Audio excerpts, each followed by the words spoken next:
ஆமா சரி திடீர்னு ஒரு மெசேஜ் வந்துச்சு சரிங்க அம்மா சின்ன ரூமுக்கு போயிட்டு கூப்பிடுறோம் 4:45 to 4:45 முடிச்சிருக்கலாம் இவங்க வாரணாசிலேருந்து சென்னை போகிற ஃப்ளைட் இண்டிகோ வந்து கேன்சல் ஆயிடுச்சு. ஆமாம் கேன்சல் ஆயிடுச்சு. ஸோ நிறைய பேர் போவாங்க. இதில் என்ன கொடுக்கணும் மத்தியானம் கேன்சல் ஆயிடுச்சு. நாங்கள் திருப்பி வந்து ஆன் போர்டு வரலான்னு சொன்னாங்க. அதை நம்பி தான் நாங்கள் வந்தோம். இப்போ திருப்பி என்ன ஆயிடுச்சு கேன்சல் ஆயிடுச்சு உள்ளே அலோவ் பண்ண மாட்டோம் அதனால நீங்கள் போங்க அப்படின்ட்டாங்க. இப்போ எங்களை மாதிரி வந்து வாரணாசி ஃபுல் ஏர்போர்ட்டில் பார்த்தீங்கன்னா முக்கால்வாசி பேர் சீனியர் சிட்டிசன் மட்டும் தான் இருக்காங்க.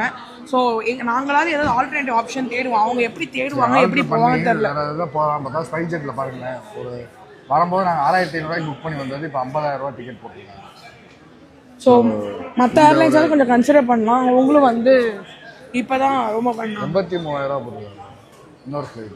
ஸோ இதுக்கு ஆல்டர்னேட்டிவ் ஆப்ஷன் எங்களுக்கும் என்னன்னு தெரில. எப்படி நாங்கள் சென்னை போக போகிறோம்னு தெரில. நம்மளுக்கு நிறைய ஒர்க்ஸும் இருக்குது. நம்ம ஆக்சுவலி ஷூட்டுக்காக தான் வந்தோம். ஸோ எல்லாமே நம்மளுக்கு இப்போ ட்ரிபிள் த சார்ஜ் ஆகிட்டே இருக்குது. என்ன பண்ணுறது எது பண்ணன்னு தெரில. கண்டிப்பாக இதுக்கு ஒரு சொல்யூஷன் வந்து ஆஸ் ஆஃப் இண்டிகோ சைட்லேருந்தும் கண்டிப்பாக கொடுக்கணும்னு நாங்கள் எதிர்பார்க்குறோம். பரவாயில்ல வாரணாசியில் இப்போ நமக்கு நல்ல ஒரு சொந்த பந்த மாதிரி ஒரு பழக்கம் இருக்கனால நம்ம இப்போ திரும்ப போய் நம்ம ஸ்டே பண்ணிக்கலாம். இதே வெளியூராக தான் நமக்கு ரொம்ப கஷ்டமாக இருந்திருக்கும். பட் அந்த மாதிரி தான் நிறைய பேர் இப்போ போராடிட்டு இருக்காங்க. பெரிய சந்தையே போயிட்டு இருக்கு பாருங்க. ஸோ போகலாம். அப்படியே நீங்கள் பார்த்தீங்கன்னா தெரியும் எவ்வளோ பேர் வெயிட் பண்ணுறாங்க அப்படின்னு. சின்னத்திரை பிரபல காமெடி நடிகரான ரோபோ சங்கர் அவர்களின் மகளான இந்திரஜா சங்கரும் ஒரு நடிகை ஆவார். ரோபோ சங்கர் அவர்களின் மறைவுக்கு பிறகும் அவரின் மகள் இந்திரஜா சங்கர் தற்போது பல்வேறு விதமான விளம்பரங்களிலும் நடித்து வருகிறார். இந்த நிலையில் இந்திரஜா சங்கர் மற்றும் அவரது கணவர் கார்த்திக் இருவரும் சேர்ந்து வாரணாசிக்கு படப்பிடிப்புக்காக சென்றதாகவும் அப்போது வாரணாசியில் இருந்து சென்னை திரும்பும் இண்டிகோ விமானம் திடீரென ரத்து செய்யப்பட்டதால் விமான நிலையத்தில் சற்று பரபரப்பு ஏற்பட்ட நிலையில் வீடியோ ஒன்றை வெளியிட்டுள்ளார்.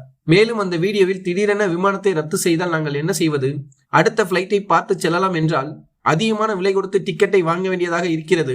எங்களுக்கு வாரணாசியில் சொந்தக்காரர்கள் போல் பழக்கம் இருப்பதால் எங்களுக்கு பிரச்சனை இல்லை. ஆனால் இந்த இண்டிகோ பிளைட்டை நம்பி வந்தவர்கள் அதிலும் பெரும்பாலானோர் சீனியர் சிட்டிசனாக இருக்கிறார்கள். அவர்கள் என்ன செய்வார்கள்? இதற்கு இண்டிகோ நிறுவனம் பதில் சொல்லியே ஆக வேண்டும் என இந்திரஜா சங்கர் அதில் தெரிவித்துள்ளார். மேலும் நாங்கள் எப்படிக்கு சென்னை திரும்ப போகிறோம் என்று தெரியவில்லை என இந்திரஜா சங்கர் அந்த வீடியோவில் புலம்பியுள்ளார். இந்த வீடியோ பரபரப்பை ஏற்படுத்தி இணையத்தில் சற்று வைரலாகி வருகிறது.